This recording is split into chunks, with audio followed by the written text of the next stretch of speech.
aí, pessoal? Hoje a gente vai começar um novo módulo das nossas aulas, que é o módulo de identidade visual. Bom, o que é essa tal identidade visual, né, que eu vou falar tanto para vocês agora? Antigamente, na profissão do design, a gente chamava de identidade visual o que era conhecido como logotipo, né? Também foi conhecido como logomarca. Cada pessoa falava de um jeito. Bom, o que estava se falando muito até um tempinho atrás era logo, né? Eu vou criar um logo, vou criar um logo. Não, hoje em dia a profissão foi regulamentada e os termos foram todos padronizados, né? O que antes a gente chamava de logo, nada mais é o que hoje a gente chama de identidade visual empresarial ou identidade visual. Por que identidade visual? Porque ela vai englobar não só aquele pictograma que acompanha, né, a marca da empresa, ou então que representa a empresa. Ela vai acompanhar tudo. Ela vai acompanhar desde esse pictograma, né, que antigamente era o logo, que hoje em dia a gente tem, por exemplo, esse aqui que eu fiz para vocês, ou então ela vai acompanhar também a parte toda de identidade visual de uma empresa, que compreende tudo, desde esse pictograma que representa a marca, até a papelaria, até desenvolvimento de cartão de visitas, banner, folder. De repente você tem um site, você tem toda uma padronização do material daquela empresa. Isso é uma identidade visual. Bom, eu falei bastante logo para vocês nas aulas, mas porque assim, como a gente está conversando aqui com bastante gente que não conhece, né, tudo de design e está começando agora, de repente eu chegar e falar assim para vocês, identidade visual, vocês vão ficar meio, poxa, o que é isso, né? Mas agora que a gente já passou por todas essas aulas, né, que vocês já tiveram bastante teoria, eu acredito que agora a gente possa realmente começar a usar os termos corretos, né, que no caso a gente tem identidade visual, como eu já expliquei para vocês.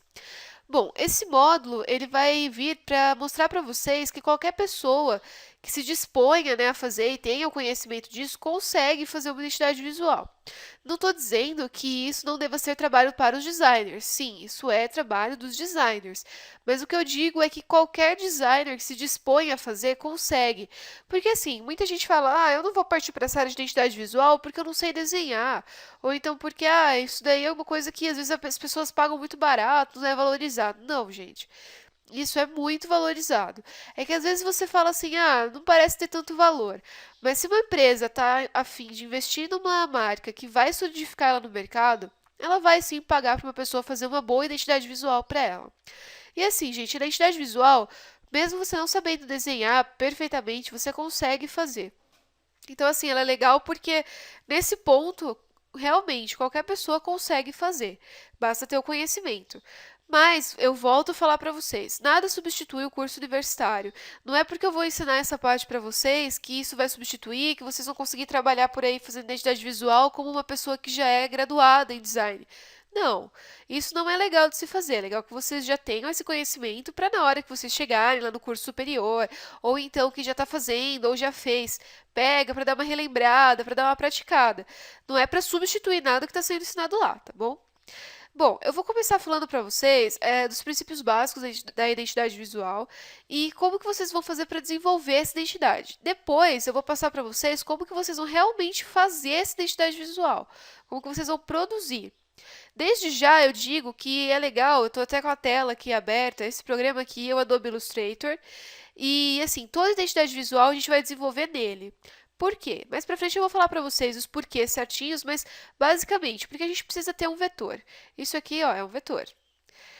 Então, assim, o que a gente precisa? Que a identidade visual seja versátil. Então, assim, um dos princípios, depois eu vou aprofundar um pouquinho isso para vocês, é que a gente consiga deixar ela em qualquer tamanho.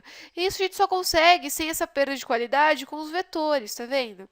Consigo deixar ela pequenininha, e se eu quiser imprimir ela desse tamanho, ela vai ter qualidade. E se eu quiser deixar ela enorme, assim, pessoal, ó, gigante, eu consigo sem que ela perca, perdão, essa identidade visual, essa qualidade da identidade visual que a gente está prezando. Bom, eu vou começar falando para vocês como que vocês vão começar o desenvolvimento da identidade visual. Para isso, eu vou usar uma apresentação aqui, que eu fiz para vocês, que a gente vai iniciar pelo briefing. Muita gente não sabe o que é um briefing, né? Fala assim, nossa, o que é isso? Bom, briefing nada mais é do que umas perguntinhas que você vai fazer para o cliente. Essas perguntas, geralmente a gente faz essas perguntas documentadas. Quando vocês vão contratar, né, quando o cliente vai te contratar, quando ele vai contratar seus serviços, é legal que vocês façam um contrato, né, e que nesse contrato você tenha já toda uma documentação anexada, até mesmo para proteção de vocês, para garantir que esse serviço vai ser pago e tudo mais. E um dos documentos que é legal vocês anexarem é esse briefing. O que que é o briefing, então? Ele é assim, vocês vão desenvolver uma folha, uma ficha de perguntas e vocês não vão dar essa folha para o cliente responder. E essas perguntas vão meio que guiar vocês, elas vão ser um norte para vocês para desenvolver essa identidade visual. E o que que essas perguntas vão ter? Elas vão transmitir quais que são as ideias do cliente. Porque assim, né, é complicado, porque às vezes o cliente ele quer uma coisa, mas ele não sabe explicar o que ele quer. E às vezes nem ele sabe o que ele quer, mas ele de repente viu uma identidade visual de uma empresa, ele achou linda e ele fica meio com receio de te falar isso. Ele fica assim: ah, mas será que se eu falar isso para ele, ele não vai chegar lá e vai copiar daquela empresa? Ou então, ah, será que ele vai conseguir fazer alguma coisa igual? Às vezes o cliente não tem conhecimento, né? E ele fica naquela coisa assim, ele fica meio preso a isso. E o que que assim esse briefing vai fazer? Se o cliente às vezes não sabe te dizer o que ele quer, se ele não sabe te dizer, de repente, ele sabe te dizer o que ele quer, mas ele não sabe explicar de que forma ele quer. Então, assim, essas perguntas, elas vão guiar até mesmo ele a te mostrar o que ele quer de verdade. E elas vão te guiar para que você consiga, através do seu estilo, desenvolvendo a identidade visual com o seu conhecimento, a sua expertise, agradar o cliente e fazer uma marca que solidifique no mercado, né? Porque às vezes a gente faz uma marca que não fica legal e aí também não adianta, né? Então, eu vou mostrar para vocês quais que são as perguntinhas básicas, assim, né? Como que vocês vão começar?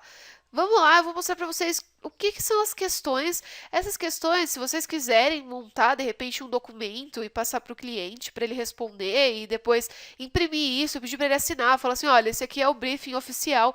É legal, é uma documentação que você junta, né?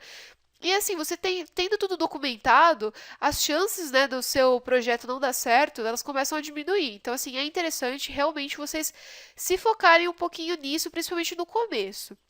Bom, e quais que são as perguntas, né? A primeira pergunta que vocês podem fazer é qual que vai ser o nome da empresa. Pergunta isso para o cliente e pergunta para ele se ele já verificou se o nome da empresa que ele quer já não existe. Porque às vezes ele quer um nome que já tem em todos os lugares e já está registrado com o nome e não vai poder utilizar esse nome de maneira alguma. E aí você vai lá, vai fazer toda uma identidade visual em cima daquilo e de repente ele vai virar para você e falar assim: ah, então, eu fui tentar registrar a minha empresa e esse nome já existia e a gente vai ter que fazer outra identidade visual. E aí você perdeu todo o seu tempo. Então, assim, pergunta básica: qual que é o nome da empresa? Essa empresa já tem um endereço na web? Porque, assim, às vezes também, na hora que o cliente vai fazer o site da empresa, aí ele vê que já existe outra com o mesmo nome. Daí ele se toca e fala: opa, não posso usar esse nome. Então, assim, se já tem um endereço da web, a chance desse nome ser original é muito maior, né?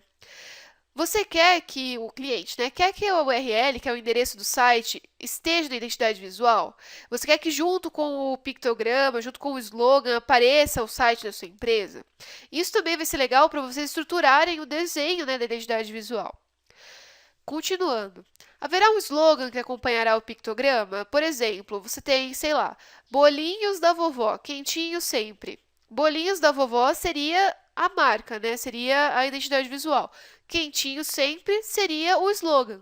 Só que assim, toda vez que o cliente quiser um slogan junto com a identidade visual, é legal que vocês perguntem se esse slogan é único, se ele é original, porque também não é legal você ter uma marca, por exemplo, sei lá, Guaraná Antártica espalha felicidade, misturando de uma outra empresa que é concorrente, de repente, não é legal isso, né, gente? Então, assim, peça para o cliente, se ele disser, ah, eu não sei, faça uma pesquisa junto com ele, né? Vejam isso certinho, porque realmente a identidade visual ela despende tempo para ser desenvolvida e não é interessante você, de repente, perder um monte de tempo fazendo, pesquisando e se esforçando para desenvolver uma coisa legal e o cliente chegar do nada e falar assim, olha, não vai dar para a gente fazer por causa disso, disso e disso, né?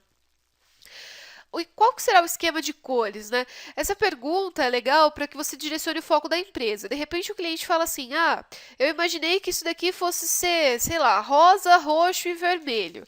E aí você tá vendo naquela situação que se emprega, de repente é uma identidade visual voltada para o mercado empresarial. E ali não vai se empregar roxo, rosa e vermelho. A gente vai ter que usar, sei lá, de repente um tom de cinza, um azul, uma coisa mais séria. E aí, a partir disso, se o cliente te disser, o esquema de cor que eu imaginei foi esse, você consegue passar para ele essa ideia. Você fala assim, olha, mas eu já estudei que nesse mercado, nesse nicho, a gente usa mais determinadas cores que transmitem seriedade, né, que transmitem outra ideia que é diferente do que se a gente usar essas cores que você está propondo, a gente vai conseguir. E, de repente, nessa hora, você consegue até direcionar mais a ideia do cliente. Às vezes ele não tem muita noção mesmo do que ele está pedindo, mas respondendo ao briefing, você ajuda ele a chegar num consenso sobre o que ele mesmo quer. E uma outra questão que é legal é se há algum símbolo que é considerado como símbolo da empresa, como um ícone pelo qual ela é reconhecida. Porque assim, às vezes tem empresas que o dono de repente tem um apelido, que é um bichinho, ou então, sei lá, é um símbolo da família. A gente tem, assim, por exemplo, empresas que tem, vamos supor, aquela que tem um castor junto com a marca do colchão. Ela tem, assim, um mascote junto com ela. Então, assim, você tem que perguntar se a empresa vai ter alguma coisa assim junto, ou se ela é lembrada por isso, porque de repente vale até investir numa forma, né, para desenvolver a identidade visual que lembre, né, esse ícone, que lembre esse símbolo pelo qual a empresa já é conhecida. E assim, ó, as outras que, pra gente finalizar, outras perguntas que são muito importantes. Qual que é o estilo da empresa? Qual que é o ramo de atuação dessa empresa? Para onde o cliente quer focar essa empresa? Porque às vezes ele não sabe onde ele está iniciando, ele não sabe qual é a área dele, e é legal, né, que ele realmente direcione para vocês também direcionarem, para que vocês escolham a tipografia correta, as cores corretas, para que vocês façam uma arte mais séria, uma arte mais engraçada. E peça para que o cliente descreva um pouco sobre a empresa, né? O que, que ela é, onde ele quer atuar, como ela surgiu, por que, que ela surgiu, quais eram os donos iniciais, ou se era só ele, se é uma ideia única, se é original, se não é, se esse ramo que ele está tentando atuar já tem muitas empresas ou se tem poucas. Isso também vai servir muito para você criar a sua identidade visual. E peça que o cliente, ao final de todas essas questões, adicione mais comentários, como as coisas que ele gosta, cores que ele gosta, pictogramas que ele gosta, no caso símbolos, sensações que ele quer passar, qual é o nicho de mercado que ele quer atingir. Bom, pessoal, com essas questões, eu acredito que vocês já consigam elaborar um briefing bem legal e passar para o cliente. E a partir disso, a gente vai começar então a desenvolver uma identidade visual. Na próxima aula, eu já vou mostrar para vocês, usando o Adobe Illustrator, como que a gente vai começar a solucionar os 3 princípios básicos da identidade visual, criando uma imagem que é agradável, única e versátil, tá bom? Até a próxima, então!